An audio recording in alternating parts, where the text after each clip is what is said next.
नमस्कार, मैं खुशबू सिंह और आप देख रहे हैं सच बेधड़क। लोकसभा चुनाव में अब ज़्यादा दिन नहीं बचा है। इस कड़ी में सारी पार्टियों ने शुरुआत कर दी है, हर जाति को भेदने में लगी हुई है। इसी कड़ी में इस वक्त हमारे ऑफिस में आए हुए हैं सनातन ब्रह्म फाउंडेशन के प्रदेश अध्यक्ष शिव शर्मा जी, जो इस वक्त हमारे साथ मौजूद हैं। तो आइए जानते, पहले तो ये जानते हैं इनका फाउंडेशन किस तरह काम करता है और इनका उद्देश्य क्या था। सबसे पहले तो इनका स्वागत करते हैं हमारे चैनल पर। सर, कैसे हैं आप? सभी प्रदेशवासियों को मेरा हार्दिक अभिनंदन और मैं अपने दिल से उनको नमन करता हूं। साथ ही अपना सनातन ब्रह्म फाउंडेशन हमारा जो है, उसके तहत मैं आपको बताना चाहूँगा, हमारा 2004 की संस्था है। 2004 में ये संस्था रजिस्टर्ड हुई थी। तो इस संस्था का मूल उद्देश्य है, जो लोअर इनकम ग्रुप है, जो ग्रुप कहीं ना कहीं दबा हुआ है, जिसकी आवाज़ ऊपर तक नहीं पहुँचती है, जो हमारी सरकारी स्कीमों को प्राप्त नहीं कर पाता है, हम उस ग्रुप तक पहुंचना चाहते हैं। वो बेसिकली आजकल माननीय प्रधानमंत्री जी का भी नारा है, 4 जातियां हैं। तो हमारा इस सनातन ब्रह्म फाउंडेशन का भी मिशन शुरू से यही है। हम जातिवाद से हटके हम बेसिकली सर्वजन हिताय सर्वजन सुखाय की परिभाषा को परिलक्षित करना चाहते हैं। और बहुत ही कल्याणकारी योजनाएं हैं जिन पर हम लोग आगे चल के समाज को एक नई दिशा देने का काम करेंगे, जिसमें जिन लोगों को पेंशन नहीं मिल रही है, डॉक्यूमेंटेशन की वजह से उनको पेंशन की उपलब्धता कराना, ये हमारे संगठन का प्रमुख कार्य होगा।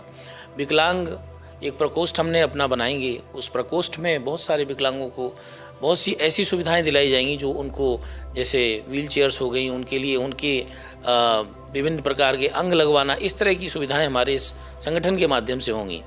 साथ ही साथ सनातन को आगे बढ़ाने के क्रम में हम लोग एक पुरोहित बोर्ड का भी गठन की बात कर रहे हैं सरकार से। हमारी मांग है कि पुरोहितों के लिए एक सम्मानजनक बोर्ड होना चाहिए, उनके कल्याण की योजनाएं होना चाहिए, जैसे उनको पेंशन होना चाहिए, उनके आकस्मिक मृत्यु पर कुछ उनको एक ऐसा मिलना चाहिए जिससे उनके परिवार को आजीविका के लिए कहीं इधर उधर भटकना ना पड़े। कि हमारा जो सनातन ब्रह्म फाउंडेशन है, ये किसी एक वर्ग, किसी एक जाति के लिए काम नहीं करता है, बल्कि हर तरह के, खासकर जो गवर्नमेंट की योजनाएं हैं उनको लेकर काम करता है। लेकिन एक कहीं मिथ नहीं हो गया है कि जैसे आप ब्राह्मण हैं, ब्रह्म से जुड़े हैं, तो आप ब्राह्मणों के लिए ही अवेलेबल हैं या फिर उन्हीं के लिए हम जो भी कर रहे हैं, तो ऐसा भी एक मिथ बना हुआ है। इसमें सर कितनी सच्चाई? क्योंकि ऐसे बहुत सारे फाउंडेशन हैं जो नाम के आगे सनातन लगाते हैं, ब्रह्म लगाते हैं, ऐसे बहुत सारे, मतलब अनगिनत हैं। अभी हाल ही में महासभा भी हुआ था, तो उनका तो एक ही था कि हम ब्राह्मणों के लिए ही बने हुए हैं। ब्राह्मणों के साथ बहुत नाइंसाफ़ी कर रही है सरकार, विपक्ष को भी फ़र्क नहीं पड़ता कि ब्राह्मण के साथ क्या हो रहा है। इन सब चीज़ों को आप किस तरह देखते हैं और इस पर क्या कहेंगे सर? हमारा जो सनातन ब्रह्म फाउंडेशन है, इसमें अगर आप देखिए, सनातन वर्ड अलग है, ब्रह्म वर्ड अलग है। इन दोनों अगर शब्दों को आप देखेंगे, सनातन का मतलब होता है सत्य और न्याय।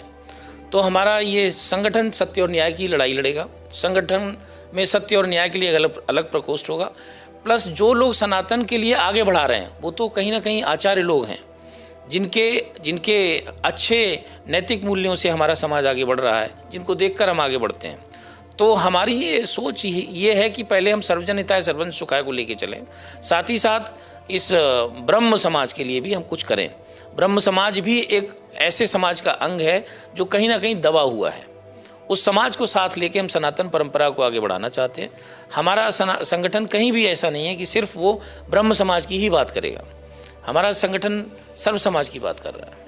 सर, आपकी बात किया जाए तो देखा जाए कि लखनऊ में आप 30-40 साल से हैं और आपका एक अपना नाम है, एक उद्योगपतियों की लिस्ट देखा जाए तो इसमें एक शिव शर्मा नाम आता है। आपने बहुत नाम कमाया अपने फील्ड में, फिर आप प्रदेश अध्यक्ष भी बने हैं सनातन ब्रह्म फाउंडेशन के। तो आगे चल के हम क्या देखें कि आप आगे चल के राजनीति में उतरेंगे और चुनाव लड़ेंगे, इसमें आप इस पर क्या कहेंगे सर? मेरा अभी इस और कोई ध्यान नहीं है। मुझे लगता है समाज सेवा से आदमी को शुरू करना चाहिए अपना जीवन, क्योंकि सबसे पहले आप परिवार को देखते हैं। परिवार को अगर आप सुरक्षित करते हैं, तब आप समाज की तरफ देखते हैं। तो मैं समाज कल्याण के लिए निकला हूँ। समाज कल्याण में जो भी जिम्मेदारी मुझे जहाँ पर मिलेगी वो मैं करने के लिए तैयार हूँ, और मेरा भी कोई चुनाव लड़ने का कोई इरादा नहीं है। Thank you so much sir. Thank you. तो ये थे हमारे साथ सनातन ब्रह्म फाउंडेशन के प्रदेश अध्यक्ष, और इस वक्त हमारे साथ मौजूद हैं। जैसा कि इन्होंने हमसे बात किया हुआ और चुनाव को लेकर इनकी जो ओपिनियन है, इस पर भी इन्होंने बात किया। ऐसे और भी अपडेट्स के लिए, और खासकर शिव शर्मा जी से अपडेट्स के लिए बने रहिए हमारे साथ और देखते रहिए सच बेधड़क। कैमरा पर्सन रमन के साथ मैं खुशबू सिंह, लखनऊ।